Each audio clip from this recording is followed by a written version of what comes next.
Bom dia, oitavo ano. Vamos iniciar nossa aula dessa semana fazendo a correção dos exercícios, né? Eu já expliquei a vocês o motivo de eu não ter enviado aula na semana passada, mas vamos então fazer a correção dos exercícios que foram enviados na semana retrasada, tá certo? Então vamos pegar nosso livro, página 66, que temos aí uma questão para corrigir já, né? Então vocês leram aí o texto sobre os obrigados a abandonar seus países, crianças refugiadas sofrem para se adaptar à nova realidade. É um texto, então, que fala sobre os refugiados, né, as crianças refugiadas, que quando chegam a um novo país, né, elas têm uma nova cultura, então, claro, vão custar a se adaptar, tá certo? Então, nós temos aí uma pergunta. Você sabe se há refugiados em sua cidade? Quem são, de onde vieram e como vivem? Se por acaso você desconhece a existência de refugiados na cidade, faça uma pesquisa sobre a existência deles em cidades próximas ou mesmo no estado. Com base nas informações coletadas na pesquisa, será que a escola poderia desenvolver uma ação conjunta para ajudar essas pessoas? De que maneira isso poderia ser feito? Troque ideias com os colegas e, com a ajuda do professor, desenvolvam uma prática solidária a essas pessoas. Então, aí eu fiz, né, antes de iniciar a aula, eu fiz uma pesquisa no Google, óbvio, né, para saber se em nossa cidade há refugiados. E eu achei aqui na Notícias de Macaé, na página, né, do Notícias de Macaé, uma notícia, né? Uma reportagem falando sobre um refugiado que veio da Síria e que faz sucesso em Macaé vendendo quibes e esfirras. Então, olha só o que está escrito aqui. Hassan, sírio, cristão, administrador e mestre em economia. Perdeu a sua esposa na guerra. Refugiado no Brasil há 3 anos, os filhos adolescentes ficaram na Síria. O homem com um dos corações mais puros que quem já conversei. Eu não me engano quanto a isso. Mesmo que Hassan servisse a pior esfirra e o pior quibe de Macaé, eu ainda diria para vocês irem lá. Para nossa sorte, ele serve os melhores. Aí diz aqui o endereço, né, das esfirras dele, que é a Rua Dr. Júlio Olivier, 284, entre a Água Viva e o Empório do Trigo, na Imbetiba, em Macaé. Tá? Então, só para ilustrar, né, nossa cidade tem, pelo menos, esse refugiado que veio da Síria, que está vivendo em Macaé, vendendo quibes e esfirras, como disse ali a pessoa que fez a reportagem, né, de ótima qualidade. Certo? Podemos, então, passar para a página 67. Né? Só para fazer um adendo aqui, a questão dos refugiados é uma questão muito séria, né? Porque eles deixam o seu país por algum motivo, não é isso? Provavelmente ele deixou a Síria por conta da guerra, já que ele perdeu até a esposa na guerra, né? Deixou lá os seus filhos adolescentes e veio para o Brasil, para a nossa cidade de Macaé, para tentar uma vida melhor, né? Graças a Deus ele está conseguindo isso. E como nós temos que abraçar essas pessoas que vêm de fora, né, que vêm viver junto a nós, não é mesmo? Na televisão também passa uma propaganda sobre os refugiados, né? Que todos, eu acho que diz assim, que todos somos o mundo, né? Então, sem distinção, todos fazemos parte do mundo. Então, todos temos que ser abraçados por todos, tá certo? Prestem atenção numa propaganda que passa, se não me engano, é na Globo, tá bom? Então, vamos lá. Página 67. Atividades. Cite casos de sucesso da ONU na resolução de problemas e conflitos mundiais. A ONU, como nós sabemos, né, é a Organização das Nações Unidas e ela foi criada após a Segunda Guerra Mundial com o objetivo de manter a paz mundial. né? Então, o exercício está pedindo para a gente citar alguns casos de sucesso realizados pela ONU. Então, a gente pode botar como exemplos de intervenção bem-sucedida da ONU os acordos para a independência de países como o Timor-Leste, na Ásia, e o Sudão do Sul, na África, né? Então, a ONU ela esteve junto a esses países para que eles pudessem fazer o seu processo de independência, tá? Número 2. Leia o trecho do artigo de opinião a seguir e depois faça o que se pede. O retorno da xenofobia. O fenômeno da xenofobia está de volta, ou ele nem sequer foi superado. Normalmente, só se discute sobre isso quando um perigo emergente já se torna tão perceptível que a situação passa a vir a piorar. Até então, costuma-se acreditar que esse problema seja coisa passada e que a discriminação nos últimos anos tenha diminuído. Mas a realidade, que novamente confirma o caráter contraditório da existência humana, demonstra que a história não necessariamente ruma numa direção positiva, como se quer acreditar, mas que avançamos, contrastam com recuos.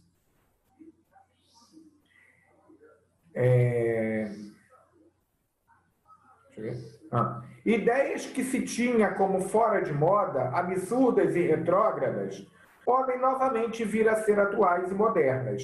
Isso significa que as ideias não morrem pelo simples discurso ou simples decurso do tempo e que, em conformidade com o espírito de uma época, podem retornar.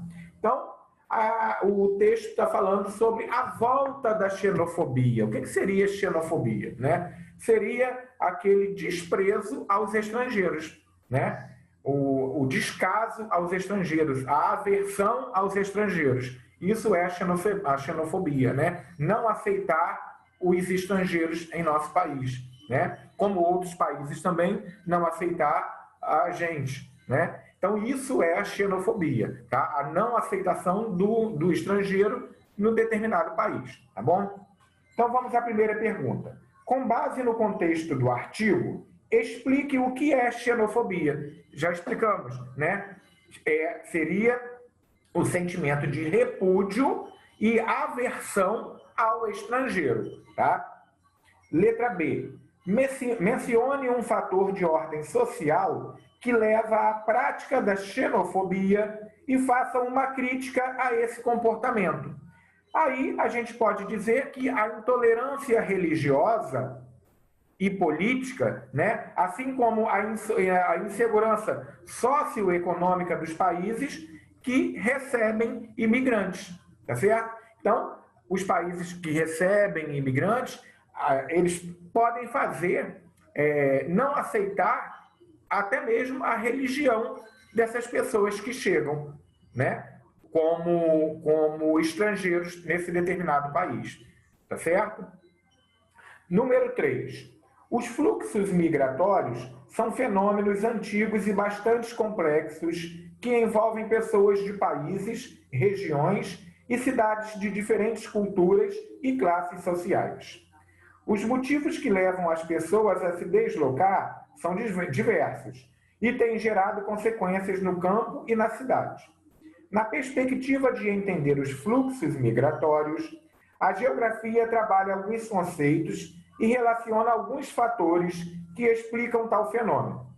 Sobre esses conceitos e fatores, defina o êxodo rural, apontando duas de suas causas. Então, o que seria êxodo rural, né? O êxodo rural é a migração, né, das pessoas que moram no campo para a cidade, tá? Eles deixam de morar no campo e vêm morar na cidade. Isso é o êxodo rural, né? Vários são os motivos que levam as pessoas a fazerem isso, né? Dentre eles, a gente tem as melhores condições de vida na cidade, né? Através da oferta de emprego que a cidade oferece, tá certo? Então, as pessoas deixam a zona rural passam a habitar a zona urbana para procurar melhores empregos e melhores condições de vida, consequentemente. Letra B. Migração externa. Então, o que seria migração externa? São migrações que ocorrem entre países, né? Migrações que uma pessoa sai de um país para outro. Isso é uma migração externa. Número 4.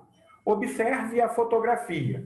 A gente tem aí, né, várias pessoas reunidas, né, um pai provavelmente com o bebê no colo, uma mãe abraçando o filho, né? Então vamos lá. São os refugiados sírios, né? Isso foi tirado na Turquia em 2017. De acordo com a ONU, o número de refugiados tem crescido nos últimos anos. Em relação a esse fenômeno, faça o que se pede a seguir.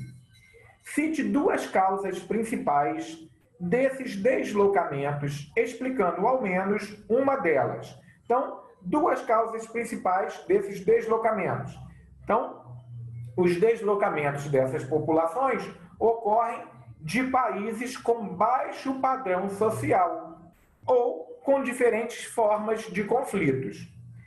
Em busca de segurança e melhores condições de vida, esses refugiados deslocam-se para países mais prósperos e politicamente estáveis, né?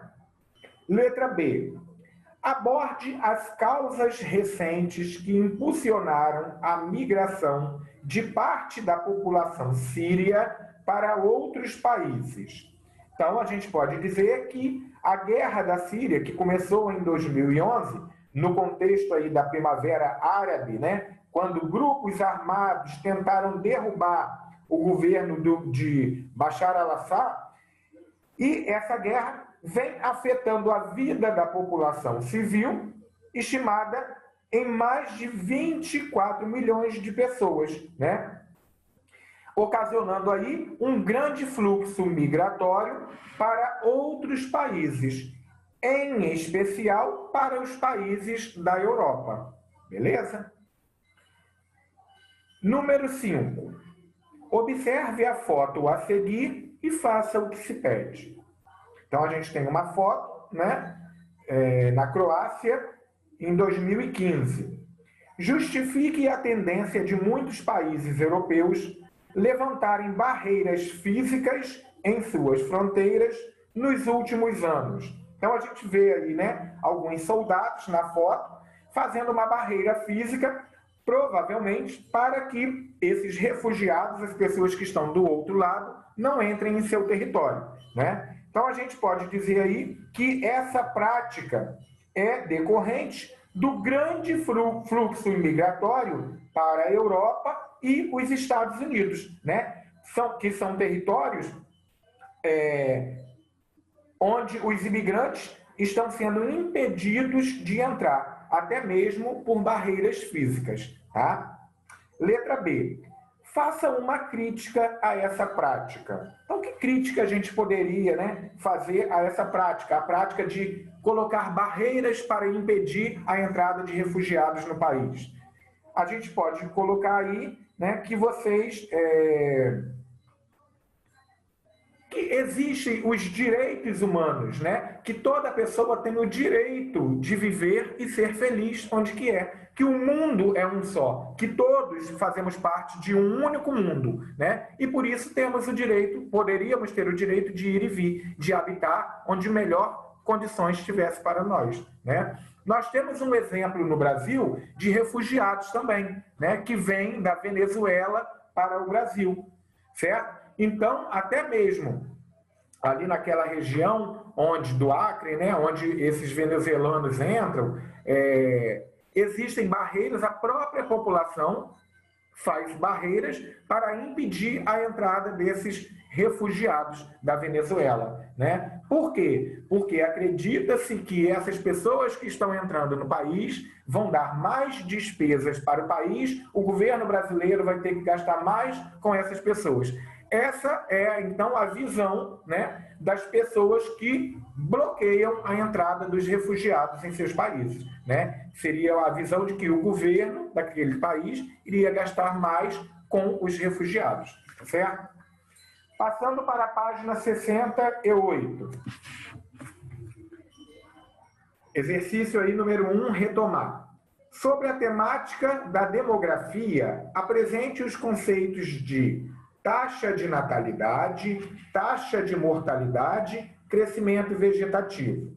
Então, taxa de natalidade corresponde ao número de nascimentos em determinado período, geralmente por ano, num grupo de 1.000 indivíduos. Taxa de mortalidade corresponde ao número de óbitos, de mortes, ocorrido em determinado período, geralmente por ano, num grupo de 1.000 indivíduos.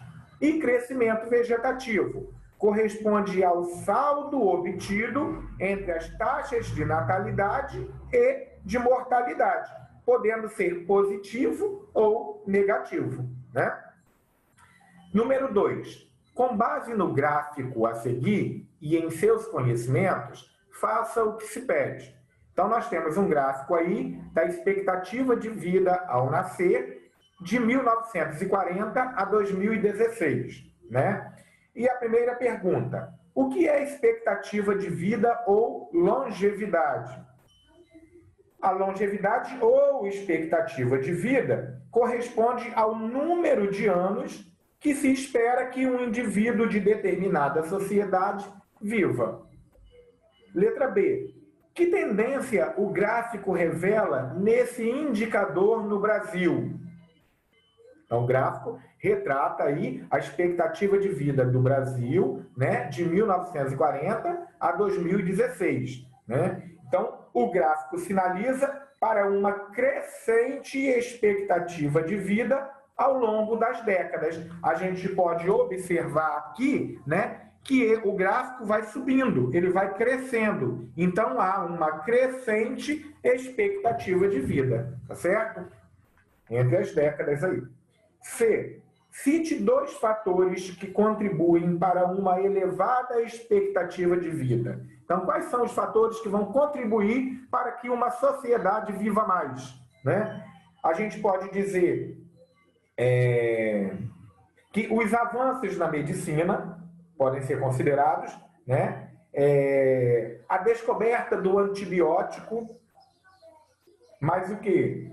Os programas de vacinação contribuem para uma expectativa de vida melhor. Se nós tivéssemos agora uma vacina contra o coronavírus, milhares de pessoas deixariam de morrer, né? Então, a expectativa de vida seria muito maior, tá certo? Número 3. Leia a notícia a seguir e elabore um comentário sobre o desejo de muitas nações do mundo de virem a constituir estados. O polêmico plebiscito sobre a independência da região mais rica da Espanha terminou com mais de 800 feridos, uma vitória do sim e muitas dúvidas.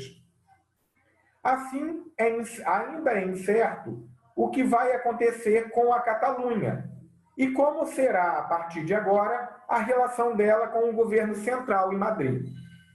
Cerca de 90% dos 2.200 milhões de habitantes, de eleitores que compareceram às urnas, pouco mais de 42% do total votaram pela separação. Logo após a contagem dos votos, Carles Puigdemont, presidente da General, o governo regional da Catalunha, declarou que a região autônoma espanhola ganhou o direito de ser um Estado. A consulta popular, porém, foi feita à revelia do governo central, que a considera ilegal e acionou a justiça para impedi-la. Então, a Catalunha, né, é uma região da Espanha, né, que fica ali em Madrid, e eles querem fazer a independência, eles querem se separar de Madrid, querem ser um Estado independente de Madrid. Só que Madrid não aceita a separação da Catalunha, né? E aí existe uma briga entre os habitantes da Catalunha e os habitantes de Madrid, que os habitantes da Catalunha querem a separação daquela região e os de Madrid não aceitam a separação. Tampouco o governo central quer a separação, né? Então, a gente vai fazer aí um comentário sobre o desejo das muitas nações do mundo, né, de virem a querer constituir um Estado. Por que essas nações querem constituir, então, um Estado, né? Muitas nações pelo mundo, como a dos catalães, desejam ser reconhecidos internacionalmente com a formação do seu próprio Estado, né? Com território demarcado e limites e fronteiras estabelecidas, tá certo? Então, como a Catalunha, né, quer ser um Estado independente, um país independente, né, eles querem se separar da Espanha e formar o seu próprio Estado, seu próprio território, né? Muitas outras nações querem a mesma coisa, né? Até porque a cultura deles já é uma cultura diferente da cultura do povo de Madrid, tá certo? Por isso eles querem também essa separação. Número 4. Com base na observação do mapa e em seus conhecimentos, responda às questões. O que está retratado no mapa? Então, a gente tem aí um mapa falando da China e de Tibete, né? Então, o que está sendo retratado nesse mapa? Vamos ver aí a legenda, fontes, né? Da onde foi extraído, de Vera Caldini e Leda Isola, né? Atlas Geográfico Saraiva, não diz muita coisa aí. Mas podemos dizer que o mapa mostra os territórios da China e do Tibete na Ásia, né? Nós temos 2 territórios, da China e do Tibete. B. Ambos, China e Tibete, são nações e possuem estados? Justifique. Então, está perguntando se esses 2 lugares, né, territórios, são nações e se possuem estados. A China é uma nação que possui o Estado, tá? Enquanto o Tibete, embora seja uma nação, não tem um Estado, tá certo? Número 5. O que é a ONU e qual a sua importância nas relações internacionais? Nós já falamos isso lá no início, né? A ONU é a Organização das Nações Unidas e foi criada em 1945, né, após aí a Segunda Guerra Mundial. Ela tem o objetivo de promover a paz mundial, né, a paz internacional, tá? A paz, então, entre os estados e nações, certo? Número 6. Leia o texto e faça o que se pede a seguir. Um número recorde de refugiados e migrantes cruzam as fronteiras internacionais, fugindo de conflitos e perseguições e da pobreza. Outros motivos são a escassez da mão de obra e profissionais qualificados, assim como mudanças demográficas. Muitos migrantes também deixam seus países de origem à procura de melhores oportunidades de vida. Essas viagens não estão livres de perigos. Todos os dias, as manchetes de jornais e outros meios de comunicação informam sobre terríveis tragédias. Aqueles que conseguem chegar a seus destinos não raramente são recebidos com alguma hostilidade e intolerância. De acordo com a ONU, um número reduzido de países aceita uma quantidade desproporcional de refugiados e requerentes de asilo, além de migrantes. O Pacto Global para a Migração integra a Agenda 2030 de Desenvolvimento Sustentável. Cada Estado-membro da ONU se compromete a fortalecer a cooperação para facilitar a migração segura, ordenada e regular. Os objetivos do pacto foram detalhados na Declaração de Nova York, como ficou conhecida o documento sobre o tema, aprovado em 2016. São eles: tratar todos os aspectos da migração internacional, incluindo as questões do tipo humanitário, de desenvolvimento e de direitos humanos, entre outros aspectos. Contribuir para a governança mundial e fortalecer a cooperação sobre migração internacional. Criar um marco legal para a cooperação internacional integral que beneficie os imigrantes, com o direito à mobilidade humana. Você considera que os objetivos para o Pacto Global para a Migração estão sendo atingidos? Explique. Então, essa é uma resposta pessoal, mas a gente espera que vocês indiquem aí, né, que há uma falta de cooperação internacional e que as dificuldades decorrentes desses processos migratórios, né, que não são seguros, e bem como existem também, né, questões relativas aos direitos humanos, né? Então, a gente pode perceber que esses objetivos eles não são cumpridos em sua integridade, tá certo? Bem, meninos, ficamos então por aqui com a nossa aula dessa semana, a correção das atividades, e a próxima aula, na semana que vem, nós vamos iniciar a unidade 3, né? Vamos ver as relações internacionais, tá certo? Então, vocês fiquem com Deus e tenham uma boa semana.